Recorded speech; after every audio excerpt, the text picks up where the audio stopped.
السلام علیکم ناظرین، میں نور حسن آپ کا سواگت کرتے ہیں ریئیکشن چینل پر۔ السلام علیکم دوستوں، کیسے ہیں آپ لوگ؟ میرا نام نعیم احمد، سواگت کرتے ہیں ریئیکشن چینل پہ۔ نور بھائی، یہ ایران نے ابھی حملہ کرا ہے اسرائیل پہ، جی، ایران نے اٹیک کیا تھا ابھی۔ اٹیک کیا ہے، جی تو جی سب یہ کہیں گے سنی دیش ہمارے بیٹھے ہیں، اور جی جی سیاہ جی ایک دیش ہے وہ تو ایران، اس نے ہاں، حملہ کر دیا۔ تو یہ ایران جو ہے سیاہ کیسے بنا؟ ایران شیعہ کیسے سیاہ بنا؟ دیش کیسے بنا؟ ہاں، کیونکہ حضور صلی اللہ علیہ وسلم کے زمانے میں تو جی شیعہ سنی کا کوئی وہ تھا ہی نہیں، مسلمان ہی تھے سب۔ مسلمان ہی یہ تھے بعد سب۔ میں پتہ نہیں کیا مسئلہ جی رہا کہ شیعہ سنی دو اس میں، تو تو اس کے بارے میں بتائیں۔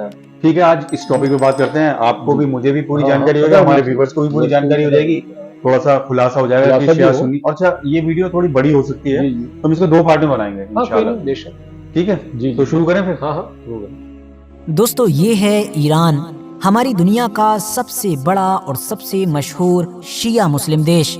بلکہ میں یہ کہہ سکتا ہوں کہ آج کے دور میں ہم لوگ جب بھی شیعہ مسلم کا نام لیتے ہیں تو شاید ہمارے دماغ میں سب سے پہلا خیال بھی ایران کا ہی آتا ہے۔ آئے بھی کیوں نہ، کیونکہ آج کے دور میں ایران شیعہ مسلمانوں کی ہی پہچان بن چکا ہے۔ مگر آپ کو جان کر شاید حیرانی ہوگی کہ یہ سب سے بڑا شیعہ مسلم دیش ہمیشہ سے ایسا نہیں ہوا کرتا تھا، بلکہ آج سے صرف 3-4 صدی پیچھے بھی جاؤ گے تو یہاں پر رہنے والے زیادہ تر لوگ سنی مسلمان ہوا کرتے تھے، اور اس دیش کا جو اسٹیٹ یعنی کہ آفیشیل ریلیجن تھا وہ بھی سنی اسلام ہی تھا۔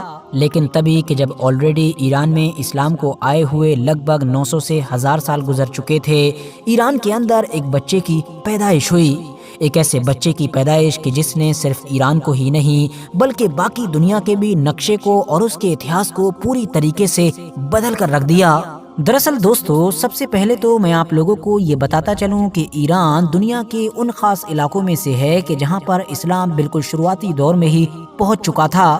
حضرت ابوبکر صدیق کے دور میں حضرت خالد بن ولید کی لیڈرشپ میں سب سے پہلے تو عراق کو فتح کیا گیا تھا، جو ظاہر ہے اس دور میں ایران کا ہی پارٹ تھا، کیونکہ اس دور میں جو سلطنت ایران پر راج کیا کرتی تھی عراق بھی اسی کے انڈر میں آیا کرتا تھا۔ عراق کے فتح ہو جانے کے بعد اب پورا ایران بھی مسلمانوں کے لیے کھل چکا تھا۔ دوسرے خلیفہ حضرت عمر کے دور میں ایران کے بہت سارے اہم علاقوں کو فتح کر لیا گیا تھا، اور پھر 654 عیسوی آتے آتے یعنی کہ تیسرے خلیفہ حضرت عثمان کے دور میں تو مسلمانوں کا یہ ایران کا پورا مشن کمپلیٹ ہو چکا تھا، یعنی آج کے دور کے پورے ایران کے ساتھ ساتھ آس پاس کے بھی بہت سارے علاقوں پر مسلمانوں کا ہی راج تھا۔ لیکن دھیان دینے والی بات یہ ہے کہ اس دور میں بھی ایران کے زیادہ تر لوگ اپنے پرانے دھرموں، اپنے پرانے مذہبوں کو ہی فالو کیا کرتے تھے۔ خلافت راشدہ کے ختم ہونے کے بعد جب سلطنت بنو امیہ نے راج کیا تو اس دور میں بھی یہاں کی زیادہ تر آبادی غیر مسلم ہی تھی، مگر پھر اس کے بعد جب عباسی ڈائنیسٹی یعنی کہ سلطنت بنو عباس کا دور شروع ہوا تو اس دور میں ایران میں اسلام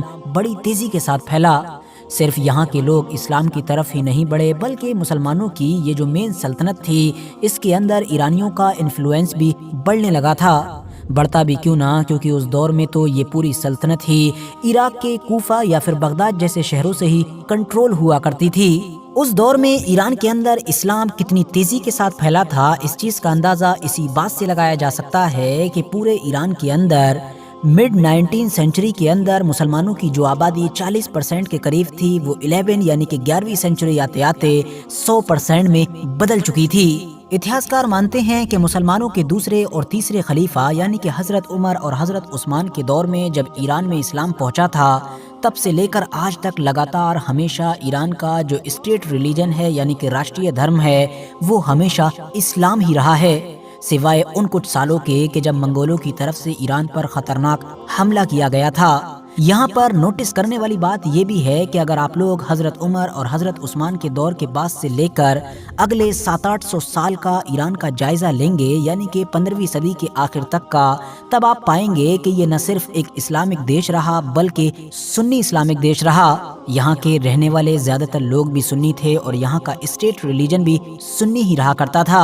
حالانکہ یہاں پر ہمیشہ سے ہی کچھ % الگ الگ علاقوں میں شیعہ آبادی بھی رہا کرتی تھی، بلکہ شیعہ گروپ کے بہت سارے اتہاس کے جو مشہور اسکالرز ہیں ان کا جنم بھی یہیں پر ہوا ہے یا وہ یہیں کے رہنے والے تھے۔ مگر زیادہ تر سنی آبادی اور حکومت کے انفلوئنس کی وجہ سے ہمیشہ اسٹیٹ ریلیجن سنی اسلام ہی رہا۔ لیکن پھر لگ بھگ 900 سال گزر جانے کے بعد سال آیا سن 1487 کا کہ جب ایران کے علاقے میں ایک بچے کی پیدائش ہوئی۔ یہ وہی بچہ تھا کہ جس کو دنیا آج اتہاس میں شاہ اسماعیل صفوی کے نام سے یاد کرتی ہے۔ شاہ اسماعیل کا تعلق صفوی نام کے ایک صوفی سلسلے سے تھا۔ ایون ان کے جو فادر یعنی والد تھے شیخ حیدر، وہ بھی ایک صوفی ہوا کرتے تھے جو اردبیل نام کے شہر میں رہا کرتے تھے۔ مگر شاہ اسماعیل صفوی اپنے اس سلسلے کے آخری پیر ثابت ہوئے، کیونکہ انہوں نے تو اپنی اس پیری کو بادشاہت کا رنگ دے دیا تھا اور پھر بنیاد رکھی تھی ایک طاقتور سلطنت کی کہ جس کو ہم لوگ صفوی سلطنت کے نام سے جانتے ہیں۔ دراصل معاملہ یہ تھا کہ 15ویں صدی کے شروع میں امیر تیمور کے جانشینوں کے زوال کے بعد ایران کا یہ پورا علاقہ لگ بھگ 9 سے 10 الگ الگ چھوٹی بڑی ریاستوں میں بٹا ہوا تھا۔ اس پورے علاقے میں جو سب سے بڑی سلطنت تھی وہ تھی آگ کیونلو نام کی، کہ جو دراصل ترکمانوں کی ہوا کرتی تھی، کیونکہ تبریز سے لے کر دیار بکر تک کا پورا علاقہ اسی سلطنت کے انڈر ہی میں آیا کرتا تھا۔ اسی سلطنت کے ہی ایک صوبیدار کے ساتھ جنگ کرتے ہوئے ہی شاہ اسماعیل صفوی کے فادر یعنی کہ شیخ حیدر کی موت ہوئی تھی۔ بعد میں آگ کیونلو نام کی اس سلطنت نے شاہ اسماعیل صفوی کی جو فیملی کا شہر تھا یعنی کہ اردبیل، اس پر بھی قبضہ کر لیا تھا۔ اس قبضے کے دوران ہی شاہ اسماعیل صفوی کے بڑے بھائی یعنی کہ علی مرتضیٰ صفوی کو بھی قتل کر دیا گیا تھا، جبکہ باقی بچا ہوا لڑکا شاہ اسماعیل صفوی کہ جس کی عمر 7 سال تھی اس کو گیلان کی طرف فرار ہونا پڑا۔ کچھ وقت کے بعد ہی یعنی جب شاہ اسماعیل کی عمر ابھی صرف 12 سال ہی تھی، تبھی اپنے مریدوں کے دم پر اناطولیہ، کردستان اور آذربائیجان کے علاقے سے ایک بڑی فوج تیار کرنے میں کامیاب ہو گیا۔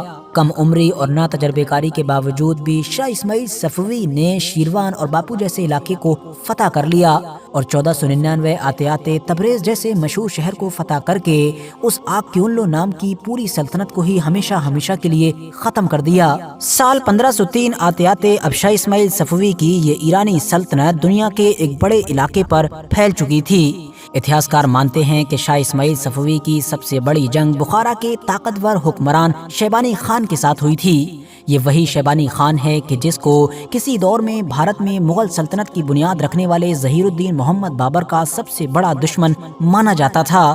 شاہ اسماعیل صفوی نے شیبانی خان کی 28,000 کی فوج کو صرف 17,000 کی فوج سے شکست دے دی۔ ہرانے کے بعد شاہ اسماعیل صفوی نے نہ صرف شیبانی خان کو قتل کیا تھا بلکہ اس کی کھوپڑی کو ایک پیالے کی سی شکل دی تھی جس کو ہیرو جواہرات سے مزین کیا گیا تھا۔ اس کو شراب پینے کے لیے استعمال کیا جاتا تھا اور بعد میں یہی پیالہ شاہ اسماعیل صفوی کی طرف سے مغل سلطنت کی بنیاد رکھنے والے ظہیر الدین محمد بابر کو تحفے کے طور پر بھجوایا گیا تھا۔ اب ظاہر ہے میں نے آپ کو پہلے ہی بتایا کہ ظہیر الدین بابر شیبانی خان کا نہ صرف سب سے بڑا دشمن تھا بلکہ کسی دور میں شیبانی خان نے ہی ظہیر الدین بابر کو بری طریقے سے ہرا کر بھارت کی طرف آنے کے لیے مجبور کیا تھا۔ فی الحال خاص بات یہ ہے کہ شاہ اسماعیل کے وقت سے ہی ایران میں ایک نئے دور کا آغاز ہوا جس کو ہم شیعہ دور بھی کہہ سکتے ہیں، کیونکہ اس سے پہلے ایران کے کچھ خاص اور چھوٹے علاقوں میں ہی شیعہ حکمرانوں کی حکومت رہی تھی۔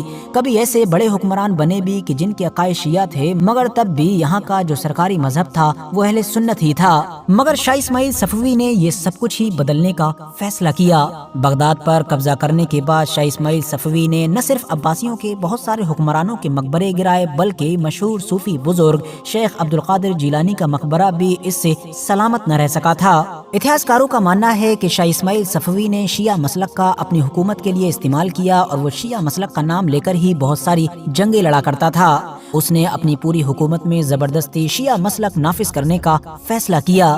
ایران کی ایک بڑی سنی آبادی کو اس دور میں بڑی تیزی کے ساتھ ٹارگیٹ کیا جانے لگا، بلکہ یہ کہہ سکتے ہیں کہ اب وہاں کے سنیوں کو 2 ہی آپشن دیے گئے تھے کہ یا تو شیعہ ہو جاؤ یا پھر فوت ہو جاؤ۔ یاد رہے دوستو کہ یہاں پر کسی بھی مسلک کو برا نہیں کہا جا رہا ہے اور نہ ہی کسی مسلک کو مظلوم ثابت کرنے کی کوشش کی جا رہی ہے، بلکہ یہاں پر پرسنل بات ہو رہی ہے شاہ اسماعیل صفوی کی ہسٹری کے بارے میں، جس کو آپ لوگ ظاہر ہے الگ الگ سورسز سے چیک بھی کر سکتے ہیں۔